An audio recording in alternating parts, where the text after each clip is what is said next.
Good morning, dear students. In today's class, we are going to study about infrared spectroscopy. Infrared spectroscopy is one of the type of spectroscopy in which we use infrared radiations. In this spectroscopy, when infrared radiations are passes through a compound, that compound's bond absorb these radiations and they get different type of vibrations. This type of spectroscopy is also known as vibrational spectroscopy. The range of infrared spectroscopic region is 0.8 to 2.5 micrometers. That is the wavelength range for infrared spectroscopy.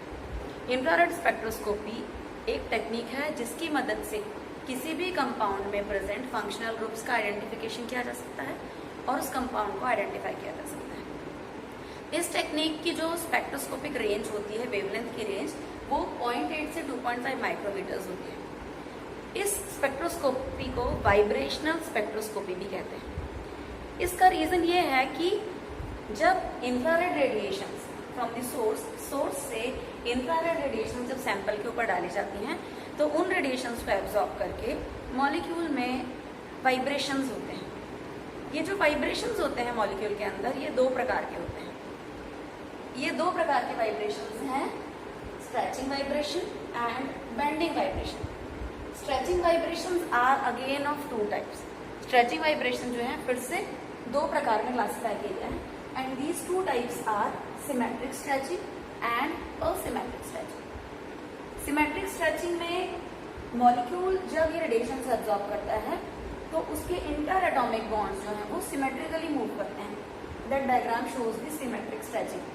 The movement of the from both the atoms from the central atom is from the same side. जब central atom के reference में दोनों attached atoms same direction में move करते हैं, that involves symmetric stretching. Symmetrically stretch होना, इसको symmetric stretching कहते हैं। इस तरह की वाइब्रेशन में बॉन्ड लेंथ में चेंज आता है। एसिमेट्रिक स्ट्रेचिंग जो होती है, एसिमेट्रिक स्ट्रेचिंग में सेंट्रल एटम के रेफरेंस में जो एटम्स हैं उन एटम्स का मूवमेंट जो होता है वो एक अपवर्ड डायरेक्शन में और एक डाउनवर्ड डायरेक्शन में, या एक दूर जाता है सेंट्रल एटम से, दूसरा सेंट्रल एटम के पास आता है एंड वाइस वर्सा। ये एरोज शो कर रहे हैं कि किस तरह का मूवमेंट होता है। In this type of stretching bond angle changes. इस तरह की स्ट्रेचिंग में एटम्स के बीच का बॉन्ड एंगल जो है वो चेंज होता है। अब हम आते हैं हमारे नेक्स्ट टाइप के वाइब्रेशन। नेक्स्ट टाइप का वाइब्रेशन है bending vibration. Bending vibration is classified in different types.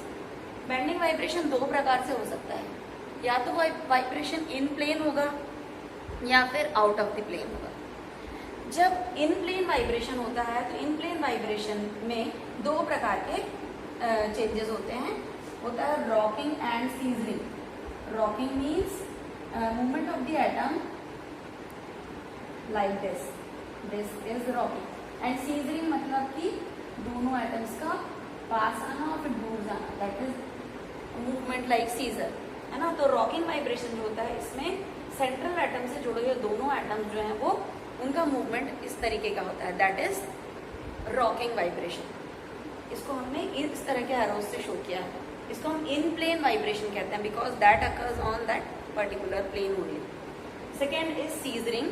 Scissoring word से आपको क्लियर है कि सीजर की तरह मूवमेंट होना, कैची की तरह मूव करना। जैसे कि हमको पता है कैची का मूवमेंट इस तरीके का होता है, तो यहाँ पर सीजरिंग में दोनों एटम्स का मूवमेंट जो है वो इस तरीके से होता है। तो ये जो बेंडिंग वाइब्रेशन है इसमें इंटर एटॉमिक बॉन्ड एंगल में चेंज आता है। जो आपके स्ट्रेचिंग वाइब्रेशंस थे इनमें बॉन्ड लेंथ चेंज होती है एंड बेंडिंग वाइब्रेशंस में बॉन्ड एंगल में चेंज आता है। Rocking is like this, scissoring is like this. इन दोनों तरह के वाइब्रेशंस को हम इन प्लेन वाइब्रेशन कहते हैं। अब हम आते हैं out of the plane vibration पे। Out of the plane vibration फिर दो प्रकार के होते हैं, एक होता है वैगिंग, दूसरा होता है twisting. Out of the plane से मतलब है जो अभी इस तरह के वाइब्रेशन इस प्लेन पर हो रहे थे वो आउट ऑफ द प्लेन इस तरह के प्लेन पे वाइब्रेट होंगे। Out of the plane vibration में wagging vibration is like this, दोनों एटम्स का आगे की तरफ जाना देन पीछे की तरफ आना, इसको हम वैगिंग बोलते हैं। आगे की तरफ आना, एक को हम पॉजिटिव साइंस के साथ शो करते हैं, दूसरे को नेगेटिव साइन से। पॉजिटिव साइन दोनों एटम्स के ऊपर और नेगेटिव साइन दोनों के ऊपर। नेक्स्ट टाइप का वाइब्रेशन है आउट ऑफ द प्लेन में ट्विस्टिंग। ट्विस्टिंग वाइब्रेशन भी out of the plane vibration है। इसमें एक एटम आगे की तरफ मूव करता है, दूसरा एटम पीछे की तरफ। जब इस तरह का मूवमेंट होता है एटम्स के बीच तो उसको हम ट्विस्टिंग वाइब्रेशन कहते हैं। तो इस तरह से एटॉमिक वाइब्रेशंस होते हैं, मॉलिक्यूलर वाइब्रेशंस होते हैं, जो मॉलिक्यूल में बॉन्ड्स प्रेजेंट हैं एटम्स के बीच में, उनमें इस तरह के वाइब्रेशंस होते हैं।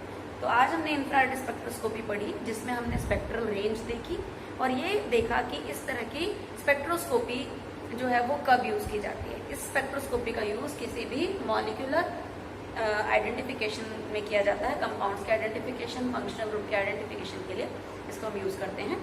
इंफ्रारेड रेडिएशन जब किसी मॉलिक्यूल के ऊपर डाली जाती हैं तो उन रेडिएशंस को एब्जॉर्ब करके मॉलिक्यूल के अंदर वाइब्रेशनल चेंजेस आते हैं। इन वाइब्रेशनल चेंजेस को हम स्ट्रेचिंग और बेंडिंग वाइब्रेशंस के थ्रू शो करते हैं। स्ट्रेचिंग वाइब्रेशन में बॉन्ड एंगल में चेंज आता है, बेंडिंग वाइब्रेशन में बॉन्ड लेंथ चेंज होती है, और फिर ये डिफरेंट टाइप के वाइब्रेशंस और उनके डायग्राम में हमने शो किए हैं। तो आज के टॉपिक में हमने IR स्पेक्ट्रोस्कोपी देखी। अगली क्लास में हम IR स्पेक्ट्रोस्कोपी का इंस्ट्रूमेंटेशन देखेंगे। Thank you.